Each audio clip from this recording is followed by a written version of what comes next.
So I'm here on Ocracoke Island. It is a very hard place to get to.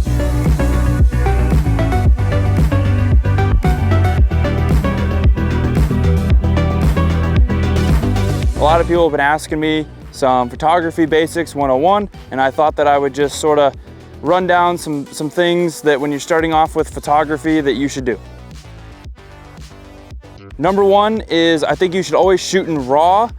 You can either shoot in RAW or JPEG. They're file formats. So when you shoot in RAW, you're shooting in an uncompressed file format, which will give you a bigger file size and a bigger photo to work with. If you shoot in JPEG, when you shoot in JPEG, it's a compressed format and you can't manipulate the photo as much as you would want in editing. I'm also testing out this new microphone setup, so if it sounds really bad, that's why. Number two is I would start small. Don't go out and buy the biggest, baddest camera you can find. I would find a used camera, preferably Sony or Canon. I don't really like Nikon. Start small, work your way up. Don't go buy the most expensive camera because you don't even know if you're gonna like it or not. I've seen so many people buy really expensive cameras and then just not like it in the end. And honestly, if you have a really high-end iPhone, it can shoot RAW and ProRes. So you might want to just start with an iPhone first, work your way up, get some editing software and see if you really like it.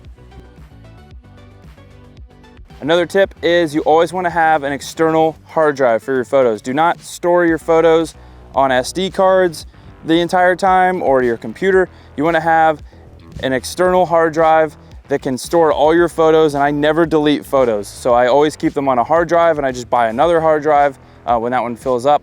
I would always have an external hard drive to store your photos, and you can plug that hard drive into your computer, edit the photos from your hard drive to Lightroom, so that way the photos aren't sitting and taking up space on your computer, and the only thing it's doing is creating a copy from your hard drive to Lightroom so that you're never taking up space or as much space on your computer. And investing in a good hard drive is really important too, because you don't want it to crash. I've had that happen. So if you can spend the extra money, get a better hard drive. So what is ISO? ISO is digitally brightening the image. Your f-stop and your shutter will manually brighten the image in camera, but the ISO will digitally brighten the image. And when you digitally brighten something, it can actually cause a lot of grain and it can make the image look not so good. So you gotta kind of know the limits of your camera. I like to go anywhere from ISO 100 to 2500, but I try to keep it as low as I can. Low light situations, 2500 to 3200 is fine for me for photography, but you also have to know your camera, and each camera is different. So basically, an f-stop, the lower it is, the better shallow depth of field you're gonna have. So a lot of people use low f-stops, like an f2.8 and f1.8 for wedding photos or portraits, things like that, because a low f-stop is really like what portrait mode is, and the real word for that is bokeh.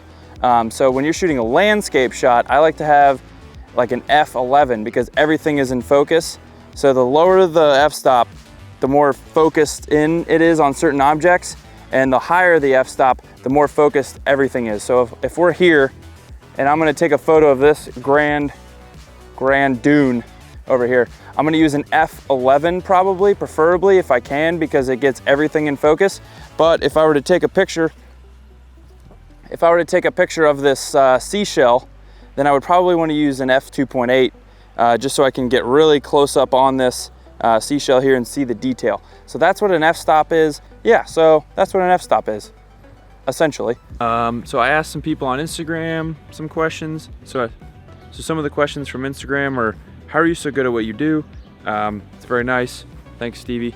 I'm good, but trust me, there's a lot of people out there that are also really, really good. So keep your eye out for other photographers. What's your favorite location to shoot? That's a great question. Maybe like a new landscape that I haven't seen before. I love going to a new area of the world and just start firing off photos. I feel like a little kid when I do that.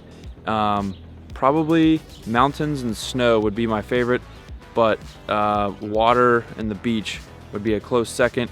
And then anything with concerts or something like that would be a third. But yeah, mountains and snow would probably be my top favorite spot to shoot. Another question was, what is your favorite concert photography setup? My setup personally for concerts is I try to have some of the widest lens I can. I really like shooting on a 16-35 f2.8. You want to make sure that if you're shooting a concert, it's going to be low light, so you want to make sure and have a really good f-stop lens. So mine's f2.8. You could do an f1.8, but you want to make sure that your lens is wide and has a good f-stop on it. Would be my best advice. I also like to have a camera slung over my body here with photography, and then I like to have my big camera on a tripod and running around the concert and everything like that. So that's kind of my setup. A lot of photographers like to do like a 70-200 with like a 16-35 lens, and I've seen really good stuff from that. I will do that from time to time, but 16-35, you will be golden as far as concert photography goes. And even sometimes the fisheye lenses, the 14mm Rokinon 14mm lenses for photography look really, really good. My buddy Greg does that for some bands, and it looks great. All right, thank you for watching. I'm back on YouTube. I'm trying to get my videos going again. So if you like these videos, please leave some comments and questions down below. If you have any other photography questions, I'd love to make a part 2. And if you have any questions also, you can hit me up on Instagram. I always respond there. And I appreciate you.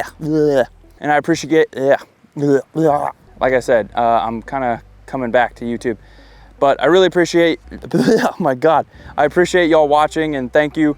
And I'll see you guys hopefully in another video. Peace.